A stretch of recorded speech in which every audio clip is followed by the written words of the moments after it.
I'm the CBDO of Humans, a pitching platform that helps fundable Web3 companies run fundraising campaigns. And welcome to the Human Startup Pitch Day. This is about the pitch roast. We're going to roast some amazing projects. So anyway, let's go ahead and talk a bit more about the event. Today, we're having a demo day where you can discover new promising projects and expand your deal flow or build new strategic partnerships. So speaking of deal flow, let me mention this. Before we begin, check out our Telegram deal flow channel, Probably Nothing. Today's participants are also highlighted there, so don't miss out on their decks. Scan the QR code on the screen, or we can post a link in the chat for you as well to join that channel and see all the decks that are featured here and more. So join the Deal Flow channel. You won't regret it. It will be amazing. All right, then. So let's go ahead and here, let me stop sharing. All right, cool. So let's go ahead and move on here. So today we're joined by an amazing lineup of investors. We'll be joined by UB Capital, Founder Heads, WW Ventures, X Plus, Paper Ventures, Bitcoin Startup Labs members, and others. So now we have a co-host today, just like last time. As previously, today I'm joined by Sebastian Davies, an investor from Aquanow, our new co-host. Hey, Sebastian, how are you doing? Are you ready to grill some decks? Yeah, I'm doing great. Thank you.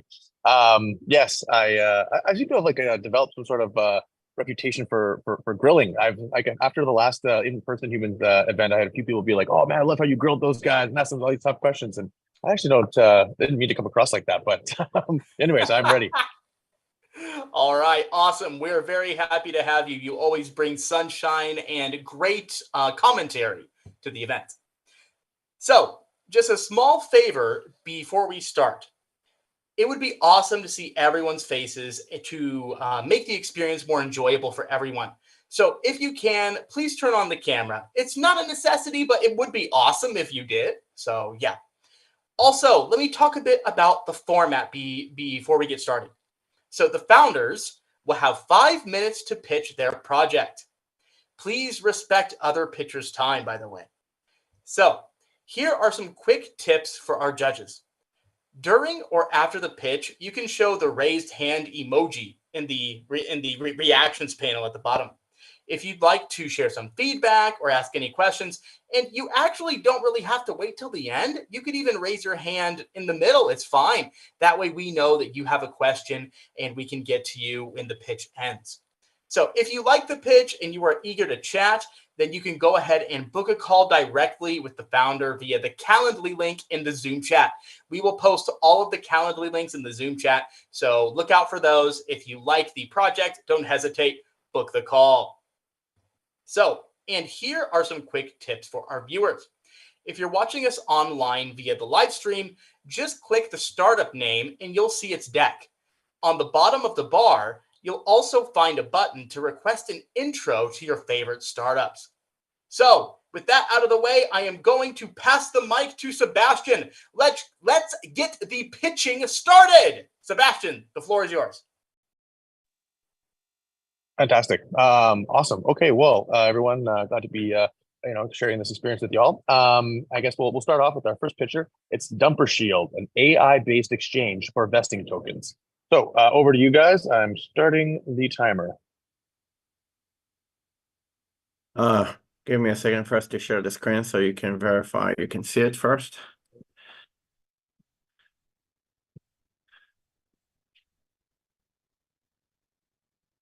All right, let me know if you can see it.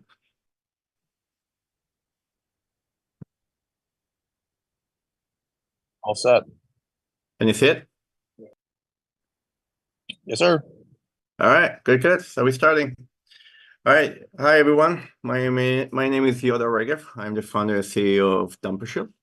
As Sebastian says, the AI-based exchange for vesting tokens. So today I will explain what it's all about. The first thing to understand is the basic stuff. that in this bull run, almost every startup or project utilizing vesting structure. And the way that they basically approaching that investing in very similar way. They kind of categorize their investors like seed one, public sale, investors, advisors, and they give them different classes with different schedules. And they kind of try to predict when to release those tokens. It could be kind of a cliff down the road, could be daily, weekly, monthly, and so forth. Now, what's the problem with this structure is that you probably saw it again and again that every project that go to the market have a big kind of a green chart, and it doesn't matter how big it is or how manipulated it was, but eventually it's followed by a very big red. And sometimes you need to have a great product, you need to have a great marketing, but what you really need above them all is basically more buy pressure than sell pressure. I mean, if you look at Dogecoin, they don't have a tech, they don't have any team, they don't have anything, but they have more buy pressure than sell pressure. So kind of above tech and marketing, you really need to have more demand and supply. And that's where the vesting basically kick in, because everybody tried to kind of make it work. And the problem is that you cannot predict the future. You cannot say, oh, I release token every week, every month, and so forth. Because what will happen if the market will go down? Right? Let's say Binance go down tomorrow for a month or two, the market will be under shock, right? And you're still going to release token to the market. Everybody going to do race to the bottom because they will be under panic. What will happen if your token will be super duper successful and you will do, let's say, $3 million fundraise with 30% TGE, winning $1 million free and clear in the market, and you did, let's say, 100x. Everybody want to do 100x, right? That's terrible because now you have $1 million that's worth $100 million. And from where the heck are you going to bring $100 million buy pressure to balance the sell pressure? So what we basically come up with, and we build it based on our need, based on our feedback from our own users, is basically we build a first of its kind exchange that designed only for vesting token, and it's designed based on AI that its job is to releasing or expedite token to the market as the market grow, as the price appreciated, and how the liquidity and the basically ability to release more pressure is available. So instead of schedule that, it's more dynamic. It's basically working on real time, and I will explain more about it once we'll go to the slide that the AI slide. That being said, every project can utilize the Dumper Shield in this very similar way that they have today. It's completely free for them. There is no any cost. They can do any flexible vesting that they want, any structure. All the tokens will be placed on the Dumper Shield as under vault with the private key, meaning that if you have, for example, your Trust Wallet or MetaMask, it's your token, your private key. It's completely self-custody. You don't need to rely on somebody to send it to you or some kind of a third party that can walk away with your token. It's completely safe and it's yours. On top of that, there is on the Dumper Shield, there is a decentralized OTC for vesting token, meaning that you don't have to wait for your schedule to kick in. You can basically post any kind of your token that you want to sell, and other people can buy all of that or partial of that. You can either know the counterparty or not, and everybody can come and buy anonymously from you. You can buy one token, all the token as much as they like, and you get immediately everything to you. And you can even tie your sell price to the market. You can say, I want to be 5% below the token, whatever it is, and it will follow. You don't need to list, unlist every second. You can really work in a way that it's autopilot. And here is the AI liquidity gateway that I mentioned that I will talk more about how it works when we'll reach this slide. So the main idea of the AI gateway, it's designed to expedite token from the gateway, from the Dumper Shield into the market. And I will give you a scenario. I'll give you even an example how it works. Imagine yourself that project took all these tokens, all the classes, and let everybody to have them behind the Dumper Shield with any type of schedule that he come up with, right? Now, instead of waiting 12 months or 6 months or whatever, and then have everybody coming at once to the market, which is kind of a race to the bottom, imagine yourself that the AI see who is listing on the OTC, and basically the most dumper people that want to sell the token. Let's say somebody say, I bought for 1 cent, Matt, and the market is... Sorry, I really hate doing this. I hate to interrupt. You're at the 5 minutes. I've given you like maybe half a minute extra. Maybe you want to just maybe fast forward to the terms part, and then we can get into some Q&A. Again, sorry, but that's just the rules. Okay, I just tracked my own time, and I have 2 minutes, but I will work with you. No problem. because I start when I share my screen, not when you started. All right, I will jump into the offering beside the screen and everything. So what we're really offering is basically we're offering for VCs and other partners that they have a community of projects that they're working with. We're offering $1 million reward ticket, meaning it's not cost. And we will give those tickets for the right partner if they will bring their project to utilize our solution. Again, there is no cost for project to utilizing the dumper shield. It's really benefiting them because if they can reduce the cell pressure before the due date is arrived, they will save the token price from dumping and crashing. So it's benefit investor, it benefit the project, it's benefit VCs that want to buy vesting token below the market. It's really benefiting everybody. And I will stop here so I can come back from Q&A question. I can go back and answer through that. Fantastic. Awesome. Yeah. Again, sorry for the to cut you off early there. Are there any questions or anyone have any feedback for Ms. Yoda Dumper Shield? How do you manage building liquidity for your, let's say, exchange? The promise is good. Question is, do you have liquidity? So there is no such kind of a liquidity in the vesting token. The way that it works is that, let's say you have an exchange, let's say Uniswap. Let's say you have a token trading on Uniswap, and let's say yesterday it was worth $1, and today it's increased to $10, right? So what will happen, the AI will check who is on the dumper shield on the order book, want to sell his token. And let's say there's some guy say, I bought my token for 1 cent, now it's worth $1, but I don't want to wait 12 months because who knows if there will be a project in 12 months. I'm willing to sell my token even 80 cents on the door, right? 20% discount. So what will happen, the AI in real time, like it was a flash loan, it will take the token, go to Uniswap, sell them on Uniswap, and drive the money, the 80 cents on the door, to basically to the user, to the seller. But what the AI will do, it will measure how much liquidity, how much buy pressure, how much appreciation, how is the news, how is the Bitcoin, how is the entire ecosystem of the crypto industry is going on. And it will try to determine if can he drive more sell pressure to the market now instead of waiting 12 months. And if it does, it will reduce the $10, let's say to $0.05, meaning 50% over yesterday appreciation. So every day when you have appreciation, the AI basically will drive liquidity faster to the market, token faster to the market in order to bite a little bit from the appreciation, but never crash it. So imagine that you adding more pressure when the market go up, your token go up, your buy pressure go up. And if it's not go up, the AI will not adding more sell pressure to the market because your token is not available to have more sell pressure on it. So it's dynamic vesting, smart vesting, that working with AI to know when to bring more sell pressure to the market as you go up.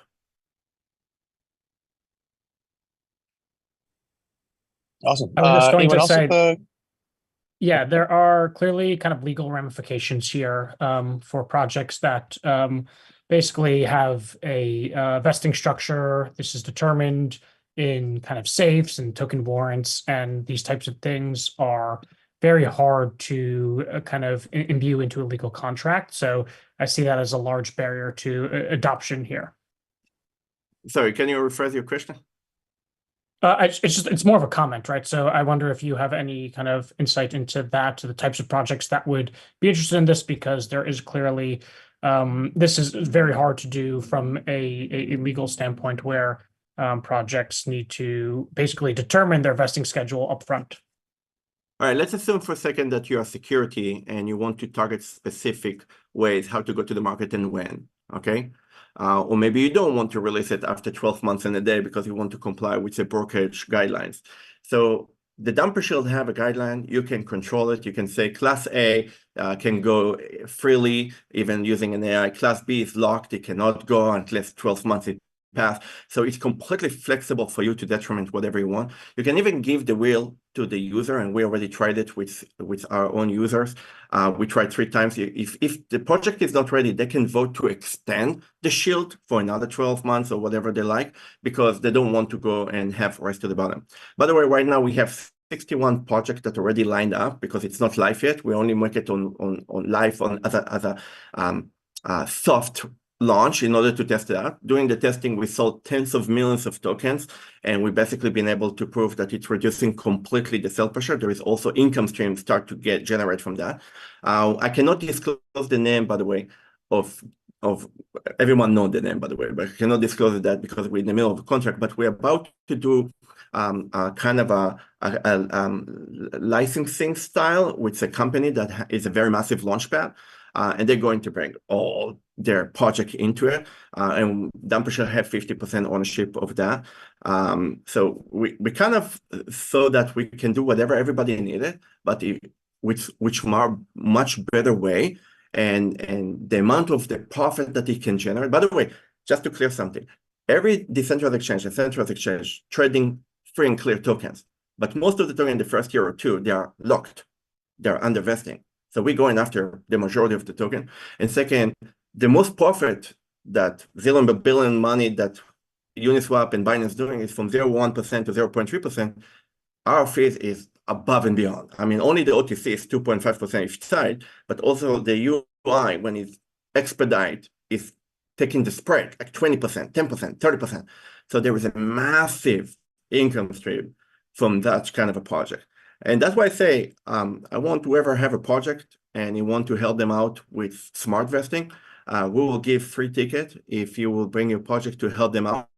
If you want to extend your ticket, we can talk about it. But basically what we're looking at is first to establish a relationship with those that have a portfolio of project and they want to help them out. Fantastic. Thanks so much for that. As a reminder, if you're interested, you can check out the Dumpershill deck in the chat, and of course you can reach out, for a meeting on the Zoom using the Zoom chat or through the humans representative that you chat with the most. So thanks, Yoda, for that one.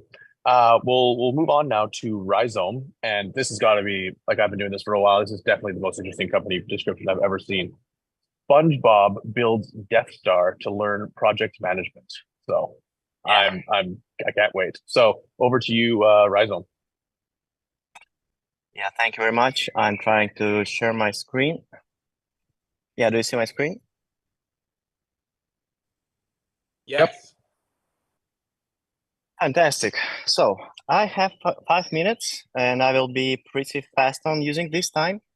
My name is Alexey and I'm co-founder of Rhizome platform, which is designed to accelerate professional knowledge exchange. And very briefly on our pitch deck. So we have a huge problem and it is supported by numbers. Also, we have an inspiring solution to this problem and we have an amazing design for solving this issue. Also, we have great potential on scaling our product. And our MVP is already built and got some traction. Also, I forgot to mention that our market is huge. It's about $1 trillion. And our competitors' map is 100% blue ocean. So we are providing something completely new to the market and we are targeting to get a huge share of it. We are aware of how to take the money and from whom to take the money. Also, we have the plan on how we will be taking this money from some people. And about the traction, we have #1 DEX on Tone blockchain, StoneFi as our client. The agreement came out early this week. In our teams, there are only big brains. Our colleagues from Cointelegraph, also people from Everscale, and we are selling tokens to spend the capital for the proceeds to scale the product. And yeah, so now when I got to the end of our pitch deck, I would like to share the demo of the product. And to see this product, you only have to have a Telegram account because our MVP is a mini app in Telegram. So whenever you are facing some exciting interactive lesson, you can just send a link to this in the messenger and the other person doesn't have to download anything, but just to follow this link and open the app. So yeah, here is our product. It is a learning platform, but it doesn't have any video lectures, any podcasts, any textual information about how complicated the life of product manager, of project manager, or analytic is. It just have some interactive lessons which are very exciting to play.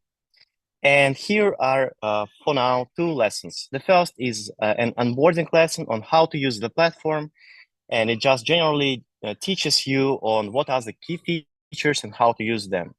But we have another special lesson for our early community, which is about Plumbus. So did you ever imagine to learn marketing management by playing a story in the universe of Rick and Morty?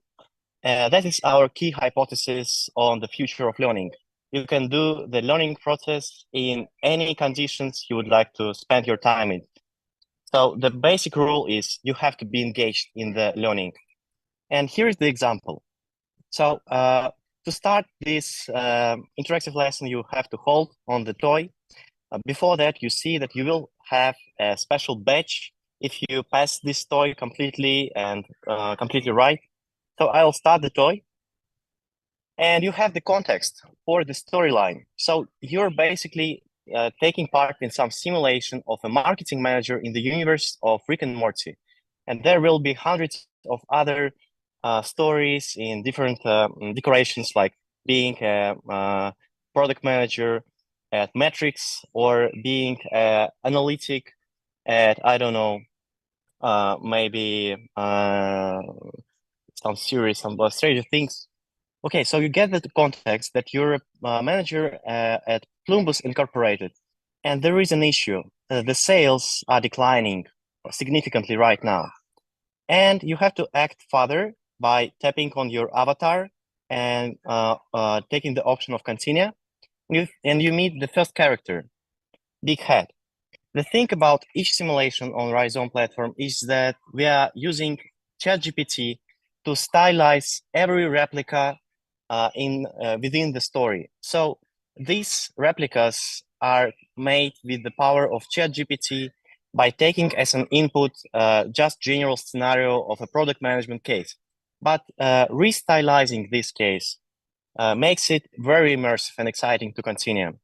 So I have the option to ask some questions about the case. Why did the sales decline? Maybe it's competitors' activity, or it's some production quality issues.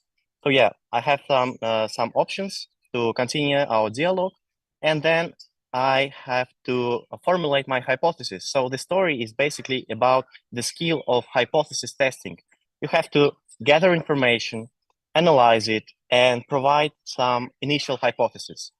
If your hypothesis is right, competitor disrupted our market share. If All your right, Alexei, hypothesis, we're gonna have to cut you off there. Sorry, man. That's yeah, okay. we're kind of gonna keep it with the 5-minute time zone timeline. But if you want to jump forward, talk about the terms of the deal, that's usually pretty helpful context for the people who are watching, and then we'll jump into some Q&A. Yeah, okay.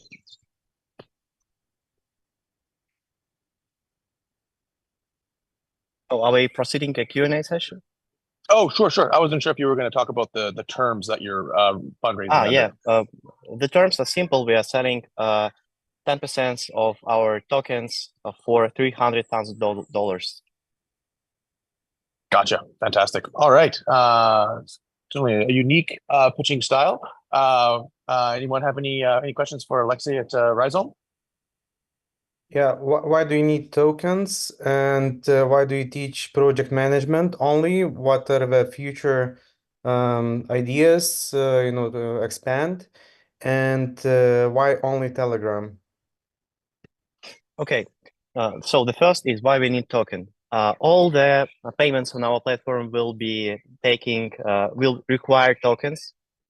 So across the payments, we have subscriptions to access all platform contents, some services like job marketplace where you can request any job in any area of IT. And there are also exclusive avatars, exclusive models of the toys to build these toys. And this all require our token. We also have rewards system. So if community makes great toys, which attracts a lot of attention, we reward these authors with the tokens. And thirdly, we are planning to collect all professional related data on chain using some partner like Filecoin. Secondly, you asked why it's limited with project management. It is not limited with project management. We are focusing on management at IT at the first phase of the project to teach product management, project management, but then we will widen our area of learning. And also, we don't only have toys associated with some fantastical universes like Rick and Morty or Stranger Things. We are targeting as well just masters who are telling their professional stories about being a product management manager at Netflix or Amazon and so on. So our features are very adaptive to any storyline. It might be pretty bright like Rick and Morty, but it can be very professional, like transforming Netflix from selling DVDs to the streaming. Thank you. So as you Fantastic. described, your market go ahead. market share is huge. So you was talking about 1 trillion, right? So I'm curious Yeah, to sure.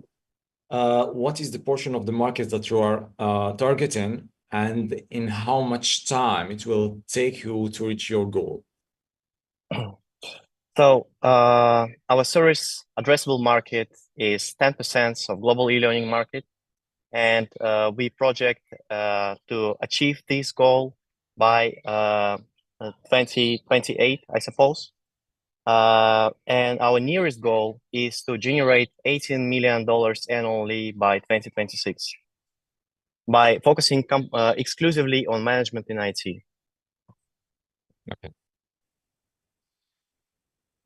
Fantastic. There's a question in the chat here from Alan Jin. Why would you choose mobile interface instead of devices with bigger screens? Okay. Yeah, and there was a part of the first question about the Telegram mini app. We made it in Telegram because it's another key hypothesis on marketing. To make these bite-sized courses very viral, you have to get the access to play them, instant access. And Telegram provides this opportunity with its pretty new feature of mini apps. So you're opening this app inside the messenger. If someone plays Rick and Morty and tells how crazy this story is and shares his progress, his personal score, he can share it with as many friends as he wish, and any friends can play it as well just in Telegram. So that's why we are doing the MVP as a mini app in Telegram, because it's very easy to attain these wide audiences. And why we are not using the wide screens? Because our key positioning constant is that we are very easily played. You can engage in learning by when you're walking at the afternoon for 10 minutes. You just open your phone, open a simulation, and actually you can navigate the story just by your voice. You don't have to make text inputs. Just tell the phone what is your decision according to some character, and you will move on with the storyline. So it's very accessible. That's fantastic. Thanks, Alexei. Reminder to participants that you guys can check out the deck in the chat. You can book a follow-up meeting with Alexei and the Rhizome folks. Using the chat as well, or by reaching out to someone like Humans. We will keep it moving now. We're going to go to yet another. There's a lot of ambition on the chat on the call today. It's great. So we've got Astronova. It's a revolutionary Web3 RPG. Co-created for and by gamers, and it's the first Web3 game from Saudi Arabia's vibrant gaming landscape. So we'll turn the mic over to the folks at Astronova and learn what they're doing. Hey guys, hey, my name is Faizi, or you can call me DG. Let me just share my screen.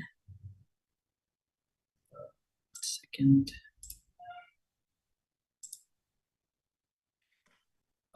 Is my screen visible? Oh, I think I have to. Yep. Yeah, we see it. Okay, cool. Let's put this on the side. All right. So hey guys, my name is Faizi Ahmed, and I'm the CEO and co-founder of Astronova. We are basically building Saudi Arabia's first Web3 RPG game. We're built on Unreal Engine 5, and we are incubated by the Hashcraft Association and Godbit. So there is a little bit of problem in the space when it comes to the category, the audience, and the technicals. Especially there is very less RPG games out in the market.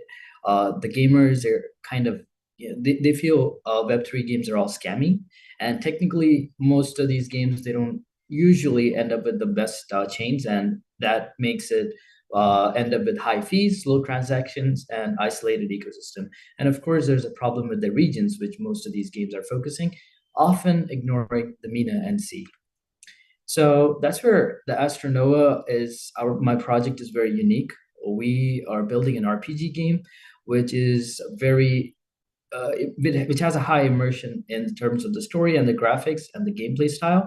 We put the gamers first with exciting rewards. And the fact here is we put entertainment first and monetization second, which is transparent and ethical. And technically, we're an omni-chain project. We're building on immutable zkVM and Hedera Hashgraph.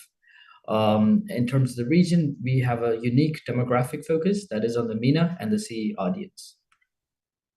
So these are a few of the features which makes my project stand out. It's a free-to-play game on PC and consoles. We are also extending support to mobile after a few phases of iterations. It's a premium experience that we give. It's a AAA game with combat-based action and stunning graphics. We offer rewards in form of tokens and NFTs. And it's an immersive experience, meaning the community is engaged from the day one, thanks to our UGC platform, which we are partnered with, where the community's inputs are taken for development as well as fan fiction and all sorts of things. And we have campaigns and seasons in which these updates are rolled out where our community is being constantly engaged. And we also have AI agility. That means our pipelines are much faster with the use of AI tools, and we are able to deliver faster and have a better gaming experience. These are a couple of the revenue streams that we focus on, primarily on the Battle Pass subscription, which is 65% of our revenue. It's something similar to Dota's Battle Pass subscription, where the community is engaged. They pay for $10 to $15 worth, where they are getting webcomics access, leaderboards, Battle Pass XP, and a bunch of other features. The secondary revenue is from in-game transactions, which is through all the transactions in the game. There's a small fee attached to it. NFT marketplaces, buy and sell, all the things which involve transactions on the chain. And ancillary revenue is from merchandise, adverts, and gated events within the game. It's a $9.8 billion industry that we're looking at, and 55 mil is our direct audience, which is kind of untouched. There's few games building out in this demographic with this focus of MENA. Now, the reason why we focus on MENA is mainly because there's a lot of high spending gamers from this region. So popular games like Dota, you see gamers spending outrageous amounts on like 500K, 1 mil on skins. This is mainly from the MENA region that these gamers are hailing from. And the C and the Asian gamers usually end up making the numbers in terms of microtransactions, so that we have a healthy mix focusing on both these audiences. This market is mainly purely for the RPG and the Web3 segment, that is 55 mil. These are a couple of the features which makes us stand out. AI and the MENA region focus is kind of our biggest features which makes us stand out. And of course, it's a AAA graphic game, so we're building on Unreal Engine. So the rest of them, as you can see, some of them are on Unity, or they're not RPGs at all. So far we have amassed 150K following on X, 27K on Discord, and 8K on Telegram. We will have some outrageous growth in the coming days. We have a SocialFi platform which will be rolled out, something similar to Portal Coin's Crystal Dash. which was released last year. So we have that to be rolled out in the next 2 days. It is planned to be acquiring user acquisition of around 150K to 200K user acquisition upon launch. We also have our demo game for playtesting, which will be launched on Steam, Epic Store, NVIDIA Go, NVIDIA GeForce, and Aether. We have amassed an NFT community as well, which we dropped by ourselves, also in collaboration with Crypto.com, with billboard artist Luciana Caparosa. So this is the rest of our roadmap. We started in late 2020, and right now we're focusing, as I said, on the Social5 campaign, which was coming out soon, the UGC platform as well, and the demo game for playtesting. We have a community NFT sale, which is coming up, which will give them guaranteed allocation in the community round. We have a Webtoon launch, and of course, we have the token launch, which is planned to be rolled out on middle of June. So yeah, then we have the towards the end of this year, we have a mini game launching, and we also have the beta version of the game coming out early next year. And towards Q3 and Q4 of 2025, we're looking at the alpha version of the RPG game launch. These are some of the few partners that we have. We partner with Epic Games. We have training and support provided by them for our developers in India. We have we're part of NVIDIA's Inception program, partnered with vMix, and a bunch of this. I'm sure you can go through these. So this is our go-to-market acquisition plan. As I said before, the Social5 platform, that is the Black Pass, is the biggest driver for us here. And then we have the demo game, and then we have the community token raise. So it's something similar to the Portal's Crystal Dash. Only difference is they're a game aggregator. We are a standalone game, so we have a lot of focus on the demo game, which will be launched on May 8th to May 10th. And it's a 3-phase program: awareness, consideration, and finally conversion, where we finally get them as paying users in our ecosystem. This is our team. I'm a serial entrepreneur. I feel like I gotta be bad cop all day today here. Sorry, man. I tried to give you an extra little bit of time there, but maybe just a word to the pitchers here. But you can there's a clock on your computers or whatever else. Try to stick within the 5 minutes because otherwise I'll have to cut you off, and I don't like doing it. But anyways, all good. I appreciate it's a bit of a tight constraint, but anyways, I'll turn the floor over to the participants here. Anyone have any questions for Astronova here? I guess I can maybe ask yeah, go ahead, please. So I guess my question is, building a game like this that's competing with established games, correct? When you say you have 150,000 community, how many of those people are actually gamers? So right now, a mix of our community is, a lot of them are, I would say most of our Web3 gaming campaigns are yet to be activated fully. There's a lot of 33%, I would say, would be token airdrop hunters, maybe a 50% of that on NFT community, and the rest of them speculators and token price. Now, for the Web3 and the gaming community, we have a few agencies which we have partnered with across like the Latin MENA, like True Gaming and Dubai.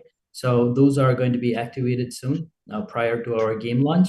And that is how we will get most of our gaming community audience. So right now, it is a stage where we need the eyes on the token launch, which is the token launch and the demo game. So it's a focus on mainly the game as well as the token holders. So these two audiences. But after the token launch, it will be a mix of more towards the gaming audience, thanks to our partners in the MENA region. Okay, so how many players do you need to, keep the project running and even break even?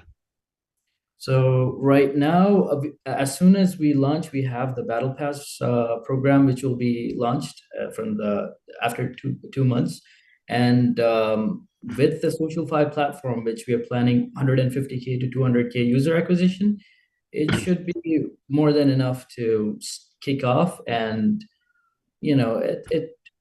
to 100K. I mean, when it comes to the number of holders, just 10,000 to 20,000 active users is more than enough, because But you're mixing things here, correct? Like you're trying to sell a battle pass to crypto people, Yeah. which is not really the same as selling a battle pass to gamers. So, Right. The transition happens slowly. So the Black Pass, which initially starts as a SocialFi platform, will actually shift to a retention model after the token launch. So there is a gradual shift, and that's, if you're familiar with Mon protocol, we have a similar strategy for retaining our users. Okay, cool. That was just my question. Sorry. Oh, no, never need to apologize for asking questions. We love it. Anyone else have any questions for Astronova? Maybe just super quick. Do you want to just flip to the slide where you talk about the terms? I think it's always important for everyone to have an idea of what you're looking to raise and what you're thinking on valuation. Absolutely. Let me just keep that up.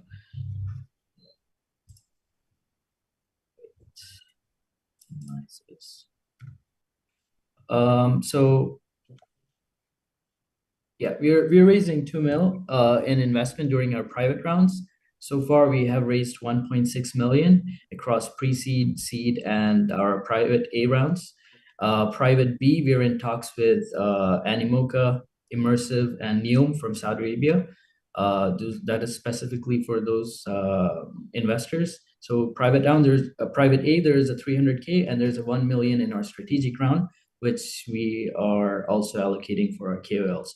Most of the expenses will be going towards game development, 45%, and then the rest 15 for listing and liquidity, and 30% towards marketing. So yeah. Fantastic. Thanks, man. All right, so as usual, a reminder to check the deck in the chat. You can always book a follow-up meeting, through the chat directly or by reaching out to your folks at Humans. All right, so we will switch it up to Versus, a decentralized platform for players to compete for stakes in the most popular Web 2 and Web 3 games. So over to you guys. Yeah, hello. It's pleasure to be with you here today. So I will start. I assume that you see my screen. So my name is Rafał Hayez. I am the CEO and founder of Versus. And let me tell you something more about the genesis of the project and why we believe in Web3 gaming area that much. So our main purpose is to create infrastructure and platform for players that will allow them to compete in their favorite games like Counter-Strike, Dota, Chess.com, and many more, where they can easily join match with entry fee and after winning competition claim the prize. What's more, we are building our own solution gaming, about which I will tell you something more later in the next slide. But first of all, why we decided to build Versus? We want to create a platform from gamers to gamers, but we see the problem in the current Web3 gaming space, which was previously also mentioned in the previous presentation. There is a lack of place to play your favorite title and earn in the meantime in cryptocurrencies. And the second point is most of gamers not choose Web3 games before classic titles because, for example, of poor gameplay and graphics. And that's why we decided to come with our idea where a player can choose the best Web 2 and Web 3 titles, do what they do every day, and add additional dose of excitement thanks to playing for a stake. And as I mentioned, we are building our own infrastructure, which allow any game to quickly connect with our ecosystem. What's more, our service know the results of the game automatically, and players don't have to worry about typing the results of the game manually. After that, everything will be done by our system, because we have our own hosting for games in our platform. So it gives additional point of security and more flexibility to our platform. As you can see, when it comes to technical side, we decided to build our platform on zk sync because we also see a huge potential in the space. zk sync is safe, cheap, fast, and give us many possibilities. And for sure, it will be the one of the cheapest version option for our users. The second point is that we also decided to integrate our platform with layer 0, and it will allow our platform to be multi-chain and remain secure any market fluctuation in the future. And the second point is that, as you understand, gaming platform should be multi-chain because, for example, player number 1 want to join, from example, from Arbitrum or Polygon, and the second player want to join the tournament with another chain. And thanks to that, and thanks to integration with layer 0, our platform will be flexible and give many players different possibilities. Moving on to more to the platform, we as a Versus want to be a bridge between the Web 2 and Web 3 worlds. We are supposed to be a missing element that will help players take the first step in the blockchain technology. And we want to, in one, give them a chance to compete in the best games currently in the gaming space. So as you can see, Counter-Strike, Dota, Trackmania, which will be also in our first release of the application, which is a racing game, and Chess.com, which is the most popular portal for chess player. And we believe that this is essential because players then don't have to change their favorite title. They can do the same what they do every day and learn in the meantime new technology. So the second point of this of our go-to-market strategy is onboarding Web2 users into the Web3 world. Web3 world. I'm talking about the second step because first of all, we will focus, as you can imagine, on the Web3 users, which are also Web2 gamers. So the mission of the platform is also onboard as many Web2 users into the Web3 world as possible. And because of that, as I mentioned, we will have the best games from the Web2 world, but also we will make our platform as much user-friendly as possible, but adding things like integrated swap in the platform, possibility to buy the tokens via credit card, or account abstraction, which allow new people from the Web2 world to use our platform as a typical classic Web2 platform. They don't have to worry about all this transaction. Thanks to account abstraction, our platform will be really user-friendly also for the new users. As you can see, we will have 3 game modes, and this is core of our application. So it is up to the player whether they don't want longer or shorter one. They can choose from from the single match, tournament, or league, and compete for a stake in all those all those game modes. So moving on, I would like to show you some mocks of the platform, how it looks like, how the product design looks like. We know how it is crucial to have a good UX and UI in the Web3 gaming platforms. So that's why we conducted at the beginning UX and UI tests and we use for it people from the Web3 world, but also the gamers from the classical world. And that's why we decided, for example, to split the platform into as you can see, into the player mode and investor mode, where investors also can take care of their tokens, etc. And moving on to the current traction and to the current round where we are right now. So we are right now raising 1 million in 10 million valuation. Our goal is to have the TG in Q3 this year. So where we will use our money is for the product development, for the start of the marketing campaign, which will be connected to releases of our application, which we want to start doing it step by step by adding additional features just after closing this round. And as you can see, we have backers. Right now, we have 390K left in this round. So we raised, the bigger amount of the money in this round. We have a C-Squared as a lead investor, and then right now, as I mentioned, we want to close our round as soon as possible to move forward with the closure of the product development and also starting the real marketing. Moving on to the team, how it looks like. The core team is created by 4 people: myself, Claudius, Jarek, and Karol. And when it comes to our experience, we are software engineers from the background. We know each other for like 8 years. We studied together in one university. We spend a lot of time in many projects together, so we know each other very well. Our main background is in the software engineering side in the bigger companies, but also in small software houses where we work together in the startup also from the Web2 world. When it comes to the crypto space, we are in this space for like 7 years. During this time, we've been early adopters, beta testers, and investors in many projects at the initial stages. We saw many mistakes by other projects, so that's why we want to come with our idea, connect those 3 dots of our interests, I mean the blockchain, software engineering, and gaming, and prepare our own product. Later on, after the presentation, you can also check out our promotion video with the also some application demo. And right now, if some of you would like to jump into the call, we are always happy to answer your questions also after the meeting. So you can scan the QR code right now and schedule a meeting on the calendar. And also you have a second QR code with the link to all our social medias and stuff like that. So that's all from my side, and hopefully I can answer some of your questions. Fantastic. Thanks, Rafael. Anyone have any questions for Versus?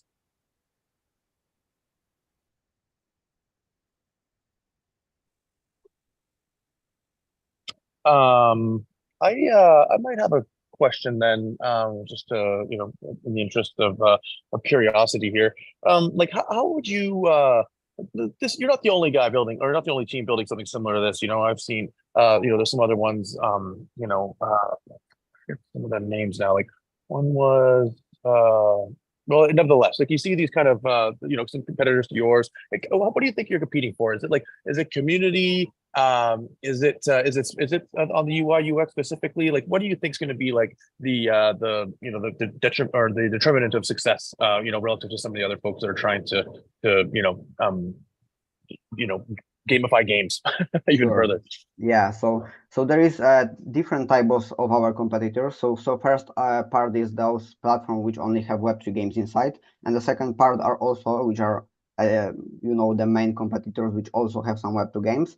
But what are our main advantage before in front of them is that we are not only preparing a platform where you can find the opponent and compete for a stake, and later on you have to find this gamer on the game, spend some times on finding the opponent on the game, later on talk a little bit on the chat when you are starting and stuff like that. What we are building is the whole infrastructure for it. So we are the platform which are from the beginning paying attention to fully automation of the process. So that's why we focus on choosing those games, with giving us a possibility to have the hosting for those games or use the developer API for them. So for example, if you want to jump into the match with me and you want to compete for a stake in Counter-Strike, you don't have to worry about finding me on the Steam or something like that. You just have to connect your account into our website, and when we will be on the lobby, the only thing which is having of the server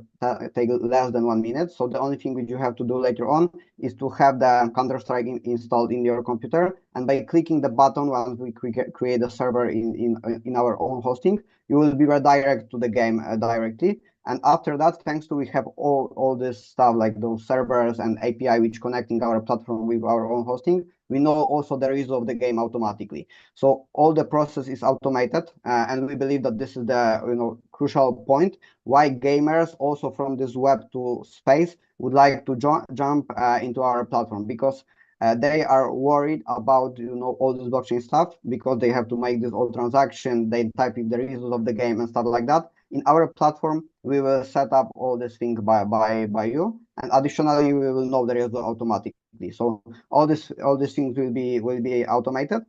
And additionally, all those stuff like I mentioned, account abstraction, which is also crucial for newcomers, because once they come, they can feel the same as, for example, in the Steam. They also have some coins inside the platform.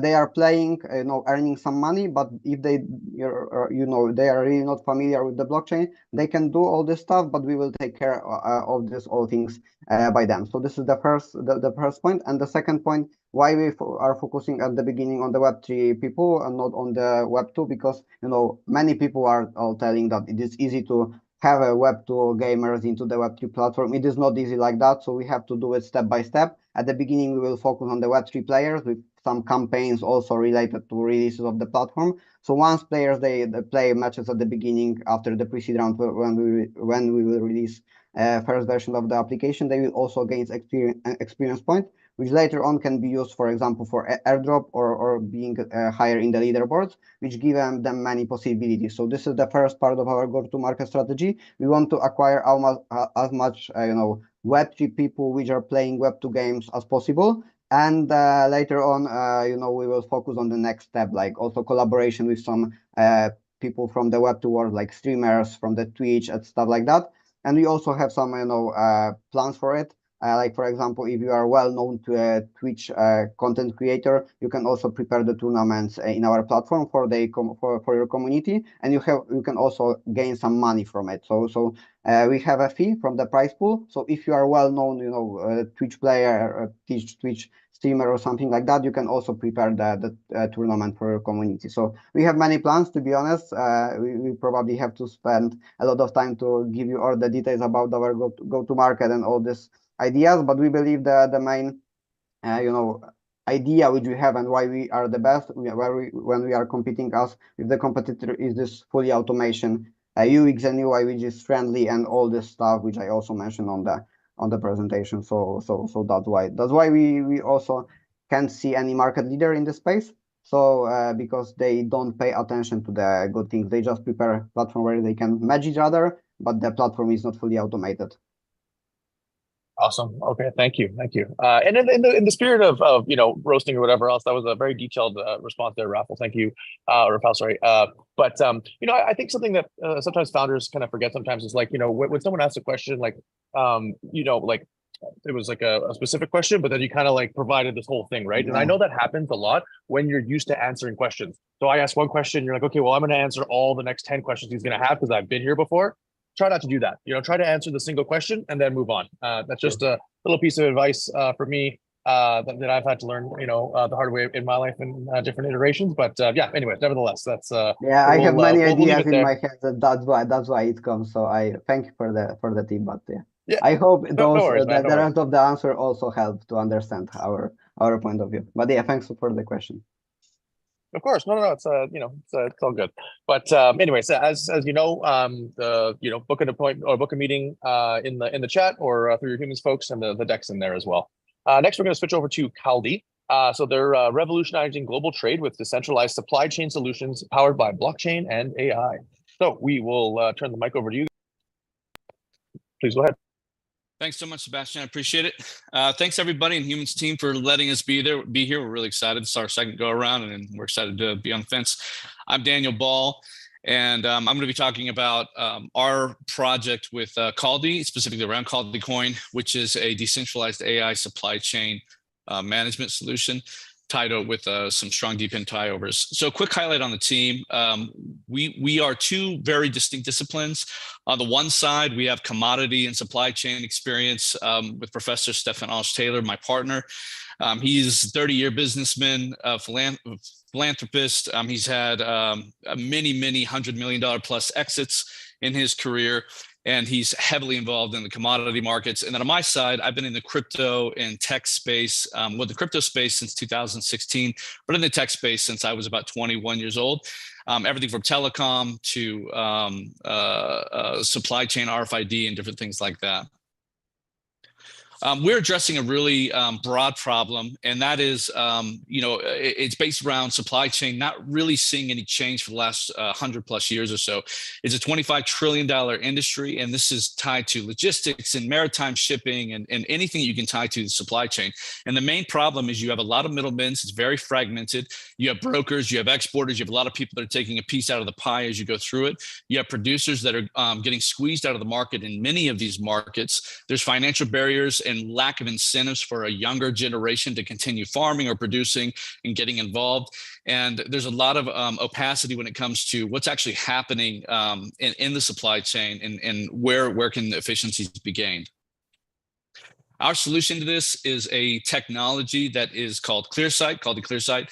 And it's heavily based on AI. And what we do is we layer together an ingest that allows data and ingest to come on chain in local language and dialects via an AI conversationalist tool. Right now, we don't know anything about the global supply chain unless it comes through a sales point that's reported. If it's done privately or anything else, there's absolutely no accurate data.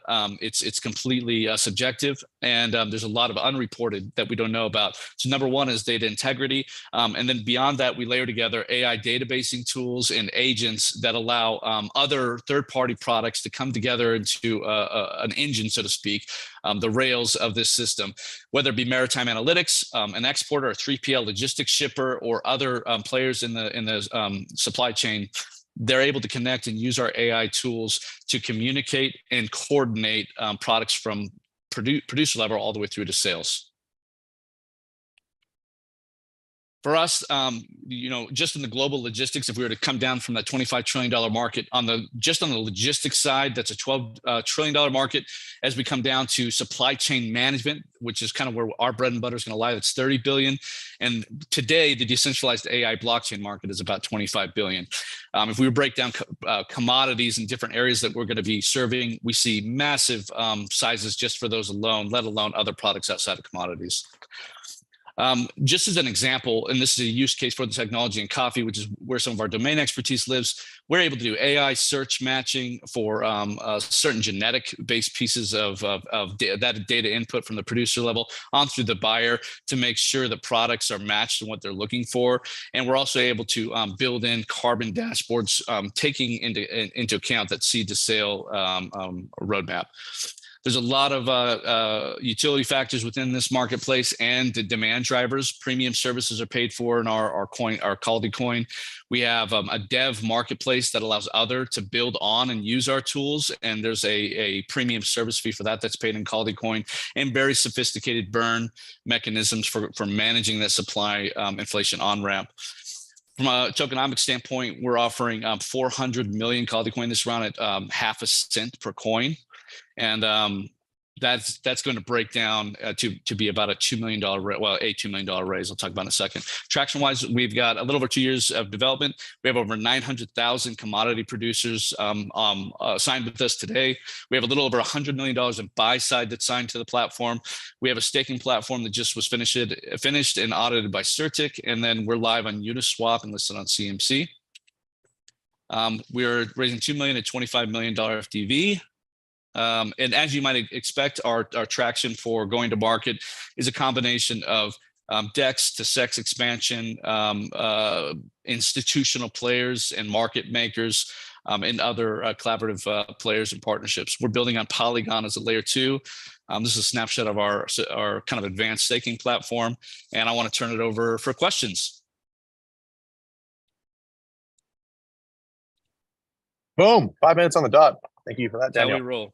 We'll try to make up a little bit of time here. So any questions for Daniel and Kaldi?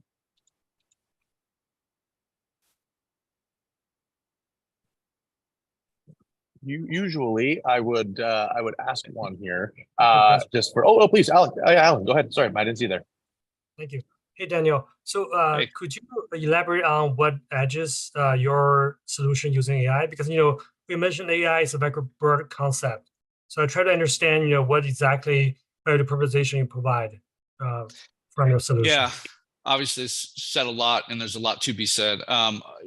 We use a combination of things. So we use AI there's a conversational language model we use as an LLM for data intake. We want to make sure that if you're a farmer that doesn't have a smartphone, we can take unstructured data in just in a conversational context, whether that's asking questions about yield, where their farm is, different things like that. They can take pictures, and then our AI basically turns that into structured data and profile that can be fed into other systems within that. Beyond that, we use a combination of different AI models from databasing and indexing in conjunction with symbolic AI.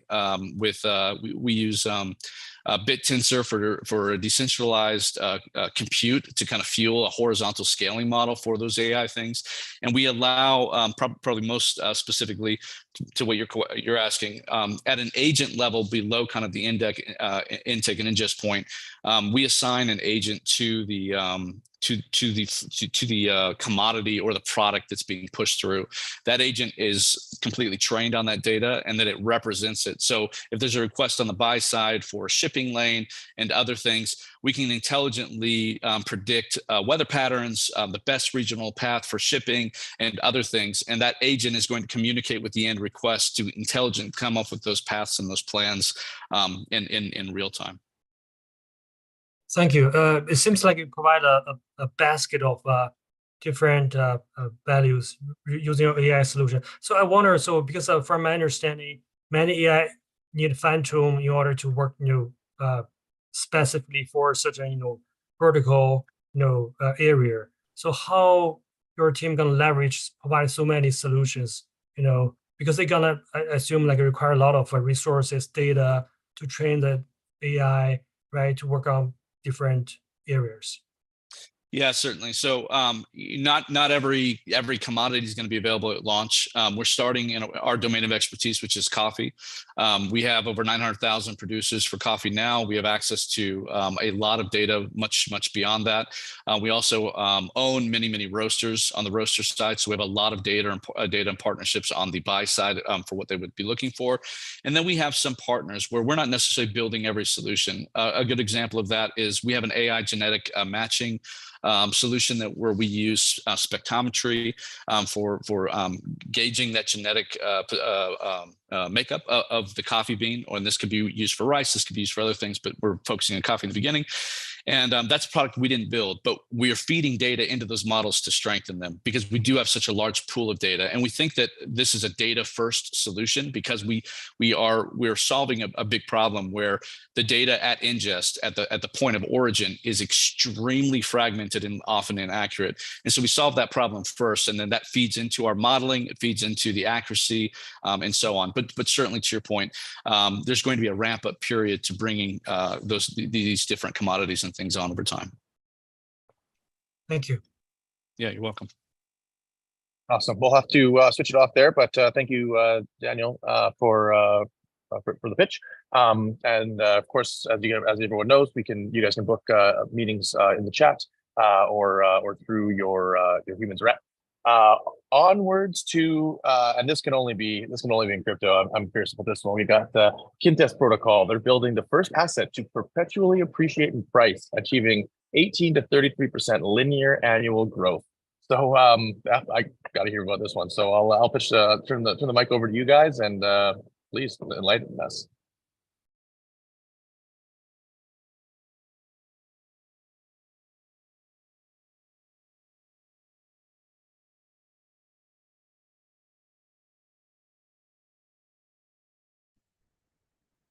Hello, everyone. My name is Rand. I am cryptonomic researcher and the founder of Quintus Protocol. So Quintus is building the first perpetually appreciating asset that achieves annual growth rate of 18 to 33%.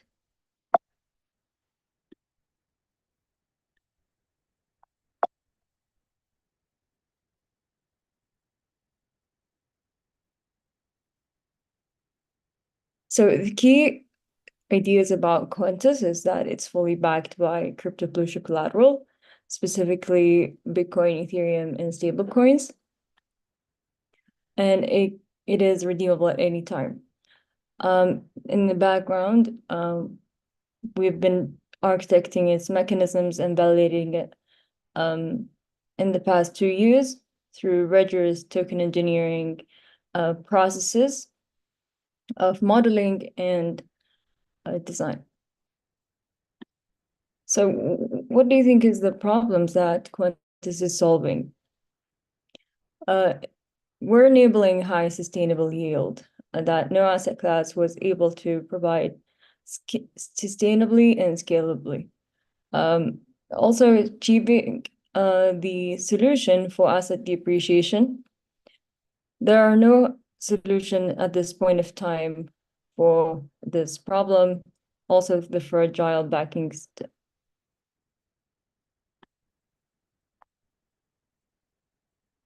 So we have a question for you and everyone in the world.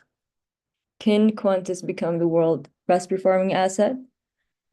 We start asking this question to ourselves when we start looking at the historical performance of different asset classes globally, which shows no consistency with any similar performance. The key functions and features about Quintus is that it's sustainably appreciate and doesn't decrease from increased demand because it's not dilutable, as the yield is not coming from token inflation. It's also ethical because the appreciation is not coming from previous token buyers. And it's also Sharia compliant. It's decentralized and completely censorship resistant. It's on-chain, will be built on Ethereum and another layer 2. It's accessible to all crypto DeFi users and can use it through decentralized and centralized exchanges. It's also scalable. It has another token, which is the protocol native token, that is used with different functions, such as governance and supporting the protocol different utilities. It has 2 factors. The first is the utility value, which people assume that it creates a deterministic value of 1/3 of Q1T market cap. The second is the speculative premium. So who are the contributors? There are a multitude of token engineers and cryptonomic researchers that have been contributing to Quantus for the past 2 years. In the slide are a few of the contributors.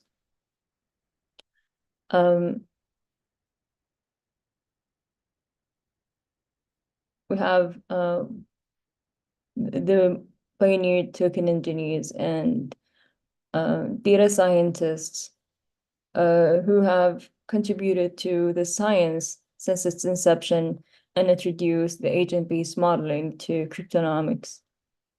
And we have also people from Algorand and Consensus contributing to protocol growth and strategy. Protocol advisors have been contributing to the protocol, everything from strategy to technical to data science as well. The protocol is registered as a global patent, the mechanism specifically. And one of the major contributors is Kitabik Research Lab, which is a cryptonomic research lab that have been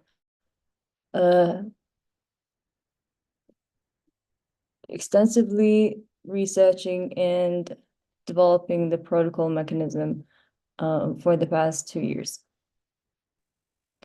Hey, Rand, sorry, I'm sorry. I'm gonna have to cut you off. We're really pushing up against. We're gonna go way over time here, so I gotta stop it there. But I do thank you for that. Maybe do you want to just take a couple quick seconds to talk about the terms of the round so that everyone knows? Sure. So we're raising $3.6 million through tokens and equity, and we are going to use it for additional research and simulation, developing the protocol, ensuring implementation is robust and secure, marketing, centralized exchange and liquidity, legal and marketing. Thank you for that. Does anyone have any quick questions for Rand before we move on? All right, we'll keep it rolling. But as a reminder, you can book a meeting with Rand and the Quintus folks, using the link in the chat, where you can find the deck as well. Thanks, Rand, for coming on today. We will move on now to 3VO. It's a Web3 marketplace of value with specific initial use cases in certain markets. So I'll turn the mic over to you guys and leave it from there.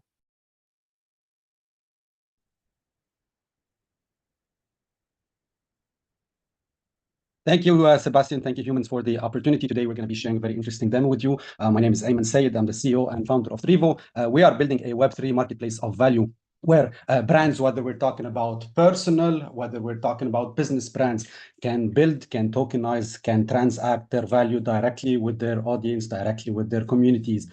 We're going to start first with the onboarding experience with brands. It's a very simple experience, similar to creating a page for your business. We want you to bring your business to Web3. And rather than just creating a static page, we want you to be able to create Web3 applications with no code tools, simple experience, name your page, mint your NFT, fill up your information. The next thing, educator, your project, you're a business, you're an independent journalist. Select the template that suits your niche, your audience. The next thing is selecting the elements of that Web3 applications, whether we're talking about a social function like a wall, for example, where you can see a preview, where you can see the components of that module. So let's select it here for an example. We see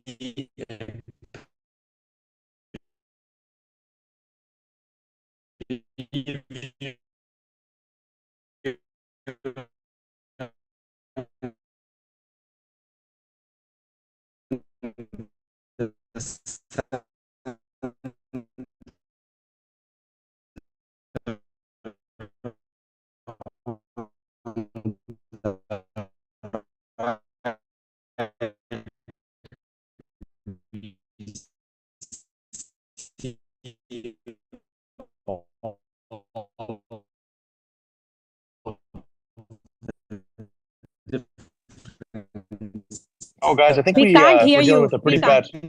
Yeah, we got a bad connection here.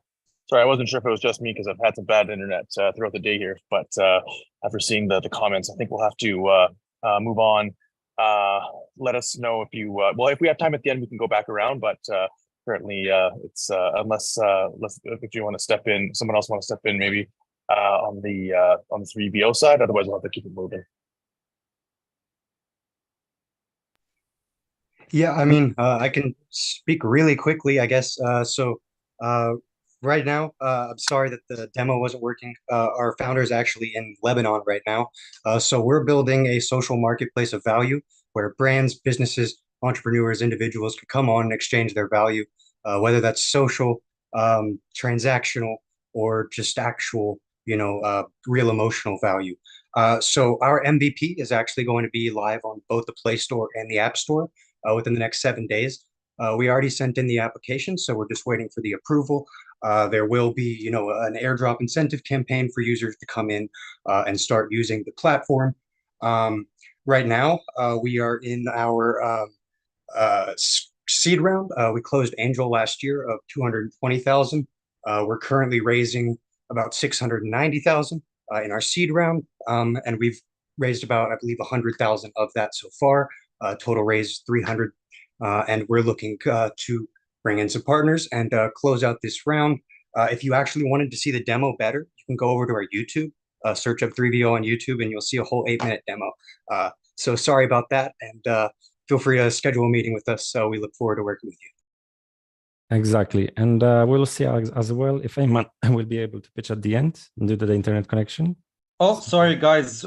I really apologize. For some reason, we got disconnected right when we are presenting. So I'll continue off where we stopped. So we want you to be able, I think the last thing I was talking about, the onboarding process. So if you are a brand or a business, it's a very simple experience where it's as simple as, creating the name of your decentralized application, minting your username, selecting the template that suits your niche, whether we are talking about you're a company, you're an educator, you're a gamer, you're a musician, you're an independent journalist.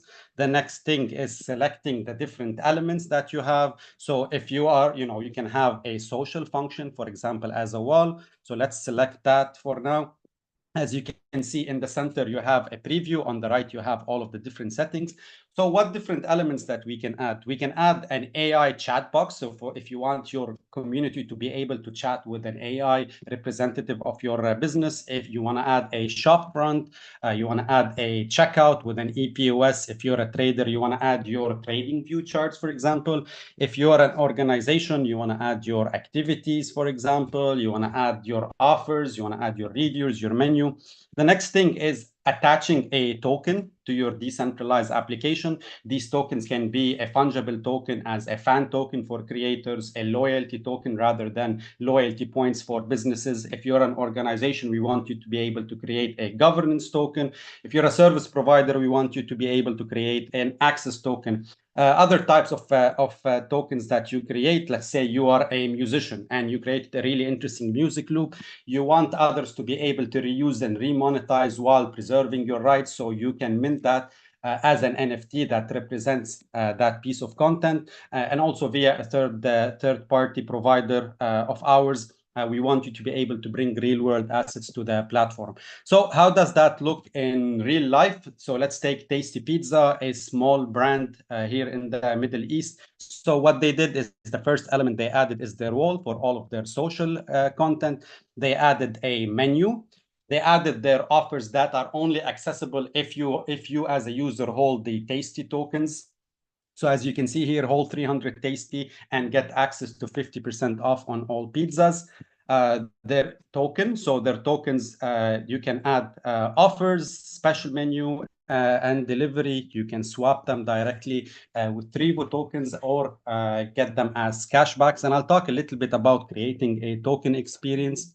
They Eamon, added locations. we're gonna have to move forward, man. I'm sorry, like just in the interest of time, it's I know you got cut off on the tech issues there, but you know, there's three more groups to go, and then some people are gonna have like scheduling kind of like with given the fact that this is supposed to end in 10 minutes, so we'll have to wrap it there. Your colleagues, by the way, did do a good job of wrapping things up and letting everyone know what's up, and you know, and of course, you know, there's a link in the chat for anyone to be able to book a meeting and then see the deck there. So apologies for the tech issues, but sometimes that happens. So we will have to move on now to Nomics. They're bringing decentralized science to the highest level thanks to an all-in-one Web3 enterprise tokenomics and management tool for full life cycle design and monitoring. Sounds pretty interesting. We'll turn it over to you guys for the pitch. That was a long one-liner. Thanks for the intro. I'm going to share my screen right now.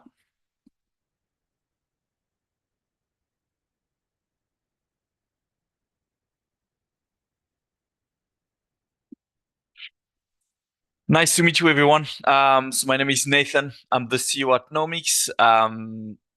So let's jump into our pitch. So what's the problem? The problem is tokenomics. It's complicated. No one really know how to do it. It's costly. If you're missing something, it's going to cost you a lot of money in remediation. That's the initial problem. So what did we come up with? The first software that can allow you to design and monitor your token economics. The first software is really a data-driven token economic software focusing on token metrics with market benchmark, economic benchmark. And the second software is a monitoring software to get two outputs. What's the selling pressure after after unlocks, following token unlocks, and how you can counterpart this selling pressure. And second is stress testing your token economy under different market conditions. So that's the solution. How it works rapidly, that I can answer when we come to the questions. The business model, it's a SaaS. We have one business model for the design software, $3,000 one-off. And we have another business model for the monitoring software. It's $4,000 per month. Regarding the team rapidly, it's a very skilled team. We've been working together for 2 years now. We've got some very skilled mathematicians, 3 PhDs, and myself. I've got 2 successful companies behind me, 1 exit and 1 that I brought to 50 employees. Regarding tractions, we've got great partners and KOLs. There will be a video released tomorrow by a lady of crypto regarding the software. So you can wait for that one. We're revenue making. We're forecasting $1.3 million revenue this year. We are reaching 150K in annual recurring revenue, and we're backed by Cine Capital. We talked about decentralized science, which I've not mentioned yet. Why? Because we are also going to launch our token. So we are an equity company and also launching a token in the decentralized science narrative because we need data to feed our model. and we can leverage the reward of this data thanks to a token. I can answer question when it comes to the token as well. Rapidly regarding the roadmap is pretty straightforward and focusing on the product features and marketing right now. So we're raising 3 million both in equity and token SAFT. It's going to be balanced between product development and sales and marketing workforce. The good thing is that we've been working with a huge network of accelerator launchpads because we bring them, we send them projects that need to list after they've done their tokenomics, and now it's going to be out and to list a token. So we already have all the networks and know how to do it basically. Voilà, that's it for me. I think I was below the 5 minutes, but that leaves more room for Q&A maybe.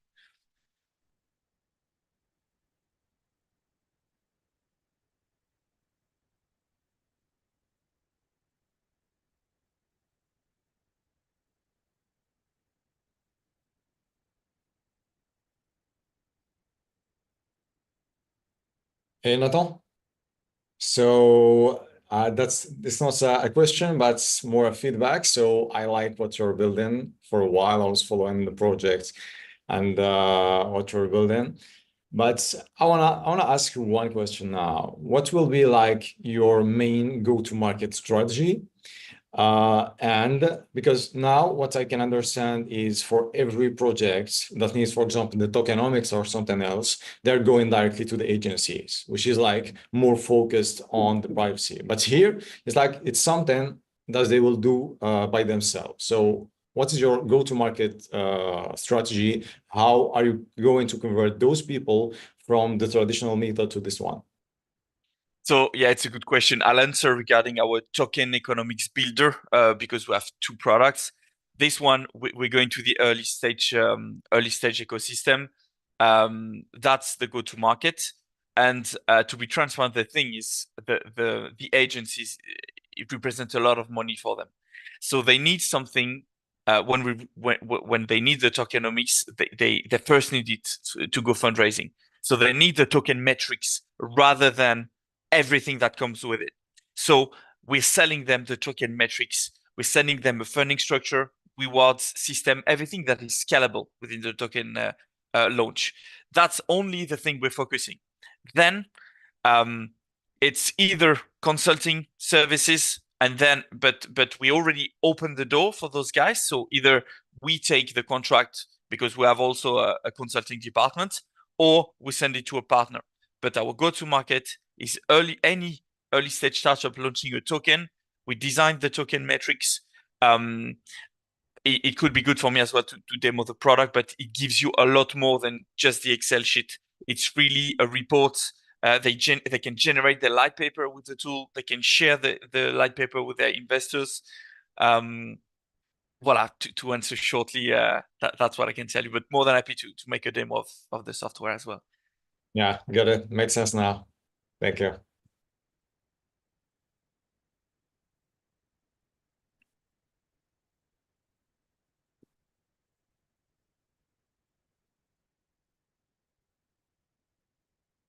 Guys, any other questions? Yeah, Alan, please go ahead.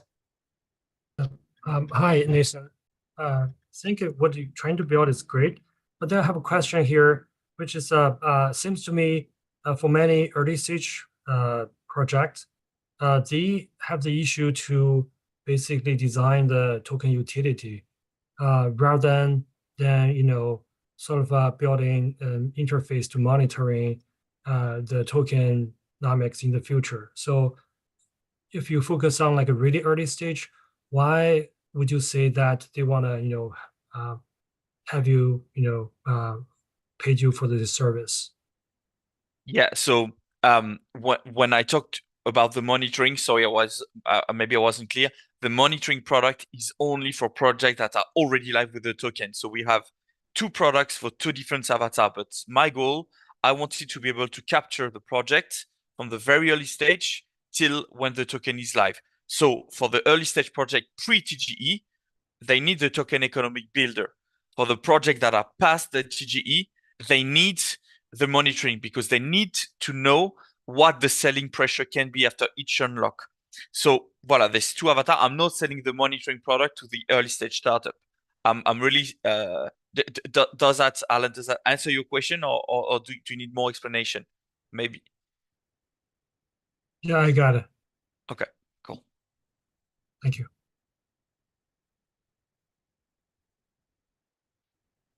Good. Any other questions for Nathan? All right, then looks like, yeah, thank you so much, Nathan, for your pitch. And yeah, we have the next startup here. It's Smoke3. So yeah, guys, the floor is yours. Thank you, Feder. Thank you so much. Hey, you guys see me? Okay, I'm assuming you can. My name is Nicholas Hildebrand. I'm the CEO of Smoke. Don't everybody stand up at once. Stay seated. I'm gonna go ahead and share my screen. Give me just 1 second. Yeah, so here at Smoke, we help gaming brands acquire and retain a large volume of users by increasing their brand surface area through UGC campaigns and gamified community management. My team is full of some talented individuals. We've all ran design, development, and creator agencies for over 15 years in and out of Web3. We've had the pleasure of working with some amazing companies like NASA, Post Malone, G2 Esports, and content creators across many industries with 1 million plus followers. And you know, every content creator we've ever worked with has faced the same issues. They're fighting the algorithm for attention. They're fighting oversaturation of content. There's not enough time in the day and they're burnt out. And before you think I'm going to go pitch an AI product that's going to do all the work for them so they can lean back, I actually think AI is going to exacerbate these issues by oversaturating even more average and mediocre content and demanding a higher value for real, raw human content from both creators and their audience, which is an important distinction. And that's exactly where our product lies and specializes. So when I joined Web3 and my co-founders, when we joined Web3, we worked with many brands to launch tokens, NFTs, metaverse projects. We launched a social platform, and I've always been astounded by the marketing tactics available to companies in this space that were not available otherwise based on interoperable data and on-chain assets. Sharing incentives with audience really creates brand champions. We tend to use our audience as agencies in this space. UGC is king, getting people to create content and really promote your brand for you. Creator-led raid groups and collab groups are something that was never in any other industry, but is available here because perceived value can drive action. And it's really amazing what can be done with these tools. Just in 12 hours, we posted our first tweet last week, 120,000 views and 10,000 followers. It's nothing crazy, but with zero budget, this is the type of growth content creators would die for. And that's exactly where I see this opportunity lying. The issue is these types of campaigns are extremely cumbersome. There's like 15 plus steps to go into it, both on and off chain, tend to require developers and multiple like stakeholders in the campaign. But meanwhile, gaming content orgs are flocking to Web3. They see the liquidity here. They see the attention that this space commands, and they want a piece of the action because Web2 gaming orgs have a really hard time monetizing. That's why we saw the rise and fall of esports in 2021. So as you can see here, 5 different orgs in the past couple months announced, including one of the world's largest, FaZe. So that's exactly what we've built our tool to serve. We've productized UGC campaigns and Web3 monetization tools for gaming brands specifically, kept it Web2 friendly, but kept the degen under the hood, so to speak. The really simple kind of value flywheel here is that users engage with creators and make content for campaigns. They get rewarded points or on-chain assets depending on the campaign. They then go spend those points on our battle pass where they earn Web3 game items and Web2 game items. This is how Web3 games can get the distribution to Web2 gamers they so desperately need, especially Web2 gamers that already have wallets set up. And then creators are at the center of this, benefiting from massive growth and monetization, getting that bonus to their brand. We targeted creators for a few reasons. Specifically, their audience already values digital assets. It's a very familiar thing to them. Blockchain games have created new business models that need support, like scholarship and rentals. And really this gap between Web2 gaming orgs not being able to monetize and Web3 games needing that distribution, and Web3 creators are really good at monetizing, but not so good at content. So there's this gap to be filled by us. The target is really massive. I mean, just in gaming alone, we could hit 800 million revenue annually plus, but then 12 billion plus once we get into our photography creators, our videography creators. We have a lot of access to these types of content creators across many industries. Gaming just seems to be low-hanging fruit. And we already tested this thesis. We built a Discord bot near the end of last year. We worked with some of the top Web3 gaming brands, Shrapnel, My Pet Hooligans. We have events coming up with Nyan Heroes, Wilder World, and a few others. Done millions of impressions from the UGC that their audience created. We've got over 5,000 users and access to many, many more in those Discord servers. We're getting inbound from content creators like Spike who want to use the tool, and content creators even in Web2 that want this tooling to grow their brands. These are some of our partners here. Millions and millions of reach across all of these guys. They all want to launch communities on our platform. These are some of our gaming org partners. These Web3 games, Shrapnel, Nyan Heroes, they need that distribution Web2 audience, that especially Web2 gamers that have wallets, which they will on our platform. ZenGG is a Web2 esports org. They want to manage their campaigns using our tool. It's just a lot easier than their current methods. And I want to just give you a case study to kind of portray the versatility of our platform. So Tenacity is one of our partners, 2 million plus followers. He's a Rocket League streamer. He wants to sell a course on the platform. It's going to be how to become a full-time gamer. We're projecting to capture about 0.5% of his audience. That would put us at 240,000 revenue and 6,000 users for this activation. And why would he use us? Well, not only can he teach his audience, but then he can onboard them to his campaigns. They can create UGC, be rewarded, and they can start engaging with his content and become brand champions after they're done being students. And that's exactly how our business model works. Clan membership passes, we take 1% on. Clan tools, we take 1% on. Launchpad, where we're going to launch creators and Web3 games, we take 1%. And we have soft ads built into the Battle Pass system where we get some ad revenue going. We're projecting 1.8 million ARR per 100,000 users, but honestly, I was really conservative here. I'm expecting to blow this out of the water. And that's why we're here raising money today, 1.8 million seed raise. I have equity and token available, and we're about 2 months away from generating revenue. The platform's almost done. I need this funds to get us over the finish line, get us to market and serve this demand we're facing. So please, you can scan the QR code, shoot me a DM, let's chat. Thanks so much, guys.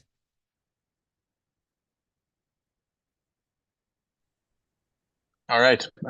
Thanks for that. Sorry, I missed a bunch of I ran out of my eSIM, so I apologize about that. This one actually sounds really interesting. I'm gonna book up a follow-up because this does sound pretty cool. You know, we're typically focused on infrastructure type of plays, or and I think or SaaS or whatever. It's not necessarily L1s, L2s, but this really suits our own thesis quite nicely. So yeah, that's awesome. Look, as a reminder to yeah, likewise, for sure. As a reminder to everybody, you can book a meeting with Nicholas in the smoke group in the chat, or hit up your humans reps, and they can hook you up as well. We'll keep it rolling here. We'll go to the last but not least. It's Getsu, a community-driven mobile gaming ecosystem for playing games, chasing digital collectibles, and earning rewards. So over to you guys for the final pitch. Hey. Finish strong. Yeah, 1 second, please.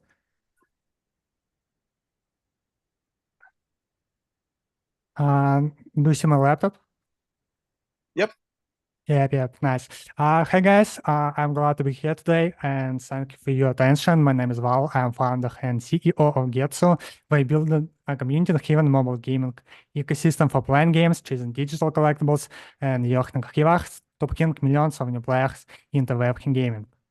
And webcam gaming opportunity, what we have, 3.4 billion people playing video games, 2.2 billion people playing mobile games, and we have one thing, 0.58 billion crypto owners. Huge numbers. This intersection is called webcam gaming. You know about that, everyone is talking about it. Webcam gaming, GameFi, Metaverse, future multi-billion-dollar industry, but we're standing still. No adoption, weak competition with Web2 games, no multi-millions of players. What is the problem? Execution. If you're talking about building webcam entertainment products, We need a founders and a team who have experience and know what to do. I'm previously had Web3 Mobile Game Studio as co-founder and CEO, and I am maker of the most popular Web3 mobile games with over 2.4 million players in Google Play Store. My co-founder and CPO maker of the mobile bowling game in the world with over 25 players, 25 million players and 40 million revenue, Web3 products, and we creating a mobile game ecosystem with Golden Gates. Initially, we develop products as separate entities, games, collectibles, garments. We will find product market fit in each direction and step by step combining them into a single global ecosystem gets. In the early stage of launching and finding product market fit, when developing two mobile games, Overmatch Third, NFT collectibles Gets and Genesis, Overmatch Third NFTs, and Gets Coin ecosystem token. Our first flagship development product, Overmatch, is a Web3 action RPG anime mobile game. High quality graphics, casual gameplay, mid-core meta, hybrid monetization based on in-app purchase and in-app advertising. When developing a free-to-play and own mobile game with chasing NFT collectibles and earning Gets Coin features, we have successfully completed the technical launch. You can scan QR for playtest. And you can play now. We're working on retention and monetization metrics now, CPI, RPU, and HOS, and we're on track for beta in 6 months and global launch in 18 months. Our second flagship developed mobile game inspired by Nintendo, Spirit, is a Web3 real-time mobile racing adventure. Casual gameplay, high-quality graphic, flash meta, and hybrid monetization based on in-app purchase and in-app advertising. It's always free-to-play and own mobile game with chasing NFT collectibles and earning Gets Coin features. We have also successfully completed the technical launch. You can scan QR for playtest. And we need the time to get through the retention and monetization phase, launch in-game NFT collections based on play-to-earn incentive, and effectively build the social layer of the community before the launch of the Gets token, Gets Coin. Gets Genesis, our main collection of the Gets ecosystem. Our goal with this product is to build the social layer of the community for the Gets Coin incentivization. This is the premium ecosystem collection that includes private access to the Gets launch, the Gets Discord, and GitHubs, allow lift spots, and other collaboration exclusive to Gets members. Public mint planned for Q3 2024. Gets Coin is the ecosystem governance and utility token is needed to manage a globally distributed community, give them the ability to manage IP, build all sorts of things through community-driven incentivization,